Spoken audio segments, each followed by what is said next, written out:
शीर्षक रक्षित का सच्चा दिल, रक्षित ऑनेस्ट हार्ट। बच्चों, आज मैं आपको रक्षित की कहानी सुनाने वाला हूँ। ये कहानी है सच्चाई, मेहनत और ईमानदारी की। तो सुनिए ध्यान से और सीखिए कि जीतने से ज्यादा जरूरी है सच्चा इंसान बनना। स्कूल का सबसे बड़ा मुकाबला। रक्षित अपने स्कूल का बहुत होशियार और तेज लड़का था।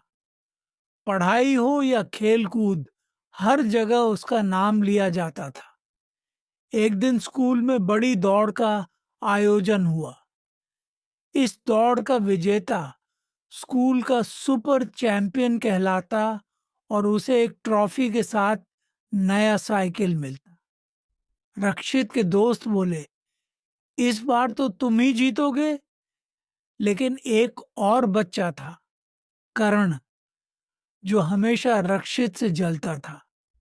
करण ने तय कर लिया कि वह हर हाल में इस दौड़ को जीतेगा, चाहे उसे धोखा ही क्यों न देना पड़े।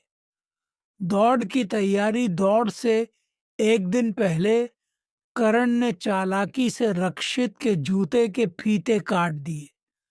अगले दिन जब दौड़ शुरू हुई तो रक्षित को पता चला कि उसके जूते के फीते टूट गए हैं। उसने सोचा, अब क्या करूं? क्या मैं दौड़ छोड़ दूं? लेकिन फिर उसने अपने आप से कहा, हारना मंजूर है, पर मैं कभी चीटिंग नहीं करूंगा।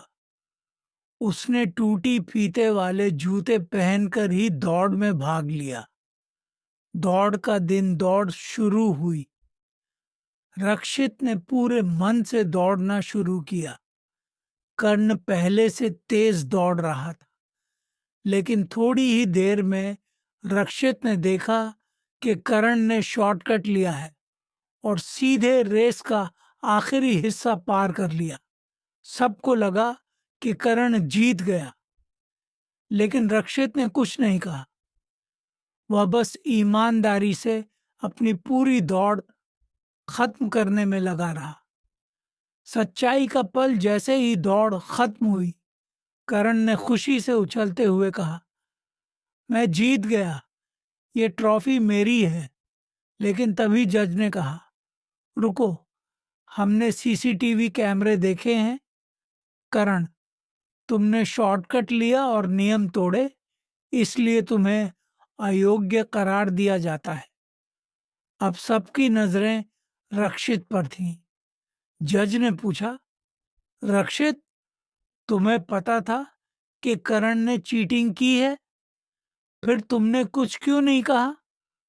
रक्षित ने मुस्कुराते हुए जवाब दिया, क्योंकि मैं अपनी दौड़ ईमानदारी से खत्म करना चाहता था। मैं दूसरों की गलतियों पर ध्यान देने के बजाय अपनी मेहनत पर भरोसा करता हूँ। ईमानदारी का इनाम। जज और टीचर्स ने रक्षित की सच्चाई और खेल भावना की तारीफ की। स्कूल के प्रिंसिपल ने कहा, सच्चा विजेता वह है जो ईमानदारी और मेहनत से खेले। और आज रक्षित ने साबित कर दिया कि वह असली चैंपियन है। रक्षित को ट्रॉफी और साइकिल दी गई। करण ने शर्मिंदा होकर रक्षित से माफी मांगी। रक्षित ने कहा, माफी मांगने की जरूरत नहीं, लेकिन अगली बार ईमानदारी से खेलना। जीतने से ज्यादा जरूरी है सच्चा इंसान बनना। बच्चों, इस कहानी से हमें यह सीख मिलती है कि जीतने के लिए कभी भी गलत रास्ता नहीं अपनाना चाहिए। हारना कोई शर्म की बात नहीं, लेकिन धोखा देना हमेशा गलत है। मेहनत और सच्चाई से ही असली जीत मिलती है। तो याद रखो, दौड़ चाहे जिंदगी की हो या खेल की, ईमानदारी ही सबसे बड़ा इनाम है। अब सोने का समय हो गया है। शुभ रात्रि बच्चों।